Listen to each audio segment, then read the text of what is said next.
بسم اللہ الرحمن الرحیم۔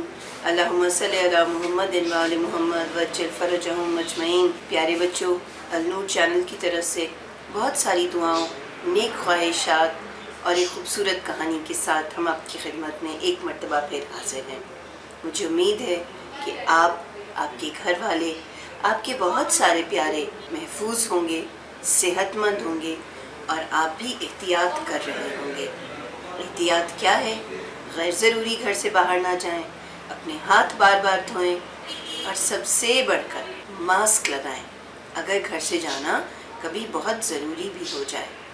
اچھی صحت کے لیے اچھی غذا کھائیں، پھل کھائیں، سبزیاں کھائیں، اپنے جسم کو اتنا طاقتور کریں کہ کوئی بیماری آپ کے قریب نہ آ سکے۔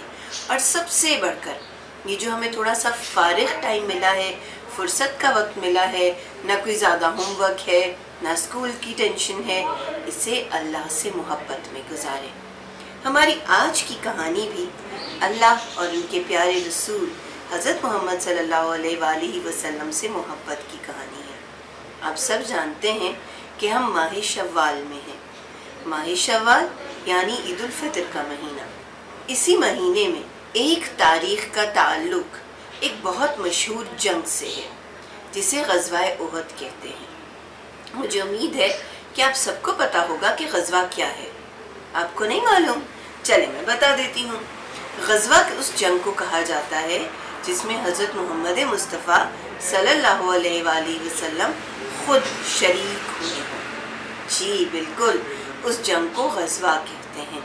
حضرت محمد مصطفیٰ صلی اللہ علیہ وآلہ وسلم جب مکہ سے مدینہ آئے تب بھی مشرکین مکہ نے آپ کو تنگ کرنا نہیں چھوڑا، بار بار آپ کو تنگ کرتے، آپ کے لیے مشکلات پیدا کرتے۔ اسی لیے سب سے پہلی جنگ یا پہلا غزوہ جو رسول خدا نے اپنے ساتھیوں کے ساتھ مشرکین سے مدینہ میں رہتے ہوئے لڑا، اسے غزوہ بدر کہتے ہیں۔ غزوہ بدر میں صرف 313 مسلمز تھے، لیکن اس کے باوجود مسلمانوں کو فتح ہوئی۔ اور اس کی وجہ کیا تھی؟ اس کی وجہ یہ تھی کہ مسلمانوں کو اللہ پر اور اللہ کے رسول پر پورا یقین تھا، ایمان تھا۔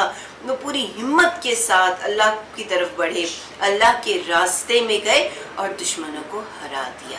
جب مدینہ آئے ہوئے حضرت محمد مصطفیٰ صلی اللہ علیہ وآلہ وسلم کو 3 برس ہو گئے، اس کو کہتے ہیں ہجری۔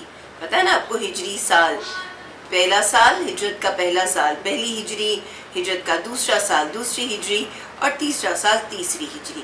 تو یہ تیسری ہجری ہے۔ اور ایک مرتبہ پھر مشرکین مکہ مدینہ کے مسلمانوں کو تنگ کرنے کے لیے آگے بڑھے، تو حضرت محمد مصطفیٰ صلی اللہ علیہ وآلہ وسلم نے بھی مسلمانوں کو تیار کر کے میدان جنگ کی طرف بھیجا۔ آپ ان کے ساتھ رہے، اور جس مقام پر یہ جنگ ہوئی اس کو احد کہتے ہیں۔ جو لوگ عمرے حج کے لیے گئے ہوں گے انہوں نے یہ مقام ضرور دیکھا ہوگا۔ وہاں پر ایک چھوٹی سی پہاڑی ہے جس پر لوگ چڑھتے ہیں، دیکھتے ہیں اس جگہ کو جا کر۔ جب مسلمانوں کا لشکر وہاں پر پہنچ گیا تو رسول خدا نے ان سے کہا کہ پہاڑ پر ایک خاص جگہ ہے، اس جگہ کو محفوظ کرنا ہے۔ اور اس جگہ کو محفوظ کرنے کے لیے آپ نے ان لوگوں کو بٹھا دیا جو اچھے تیر انداز تھے، جو تیر اچھے طریقے سے چلا سکتے تھے۔ تو رسول خدا صلی اللہ علیہ وآلہ وسلم نے ان کو وہاں بٹھایا اور ان سے کہا کہ جب تک میں نہ کہوں آپ لوگ اس جگہ کو نہیں چھوڑیں گے۔ لیکن جب جنگ شروع ہوئی، مسلمان فتح یاب ہونا شروع ہوئے، تو آہستہ آہستہ مال غنیمت جمع ہوتا دیکھ کر ان مسلمانوں کو لالچ آ گئی۔ جب انہوں نے دیکھا کہ ہم تو جیت رہے ہیں، ہم جیت چکے ہیں، تو ان میں غرور آ گیا، تکبر آ گیا۔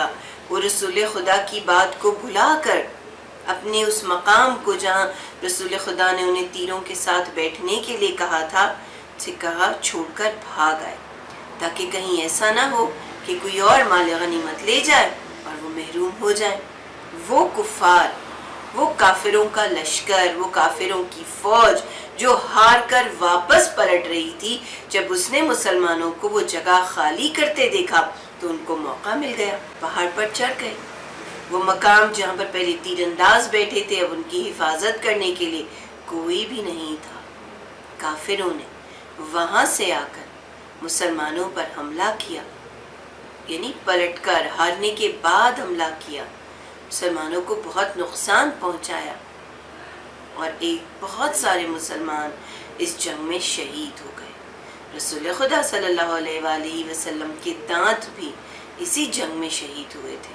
سارے مسلمان ادھر ادھر بھاگ گئے، کسی کو رسول خدا کی یاد نہیں آئی، کسی نے رسول خدا کی پرواہ نہیں کی، یہاں تک کہ آپ کے ساتھ صرف چند صحابی باقی رہ گئے۔ جناب فاطمہ الزہرا سلام اللہ علیہا کو جب شہر مدینہ میں پتہ چلا کہ ان کے بابا زخمی ہیں، رسول خدا زخمی ہیں، تو آپ ان کی خیال رکھنے کے لیے، ان کی دیکھ بھال کرنے کے لیے خود میدان میں آئی، اپنے بابا کا خیال رکھا۔ لیکن مسلمان وہ جنگ ہار چکے تھے، اور یہی ہمارا آج کا سبق بھی ہے کہ مسلمان نہیں ہار سکتا اس وقت تک جب تک کہ وہ اللہ اور اس کے رسول صلی اللہ علیہ وآلہ وسلم اور ان کی اہل بیت کی اچھی باتوں کو بھلا نہ دے۔ اچھا مسلمان وہی ہوتا ہے جو مسلمان قرآن میں لکھی ہوئی آیتوں کو سمجھے، انہیں پڑھے، اسے اپنے عمل کا حصہ بنائے، اور پھر اس کے مطابق اپنی زندگی کو گزارے۔ اگر مسلمانوں نے رسول خدا کی بات کو مانا ہوتا، اپنی وہ جگہ، وہ پناہ گاہ نہ چھوڑی ہوتی، تو مسلمان بڑا نقصان نہ دیکھتے۔ یہی وہ جنگ تھی جس میں حضرت امیر حمزہ جو رسول خدا کے چچا تھے، ان کو ایک وحشی نے، ایک نیگرو نے، ایک بلیک غلام نے جو بہت ظالم تھا، اس نے شہید کیا۔ اور جب وہ شہید ہو گئے تو ہند نام کی ایک عورت نے ان کا کلیجہ نکال کر اسے چبایا۔ تو پیارے بچوں، اچھے مسلمان بنیے، جو اللہ نے کہا ہے اس کو مانیے، تسلیم کیجیے، جو اللہ کے نبی نے راستہ دکھایا ہے اس پر چلیے۔ پروردگار ہمیشہ آپ کی حفاظت کرے۔ اللہ حافظ۔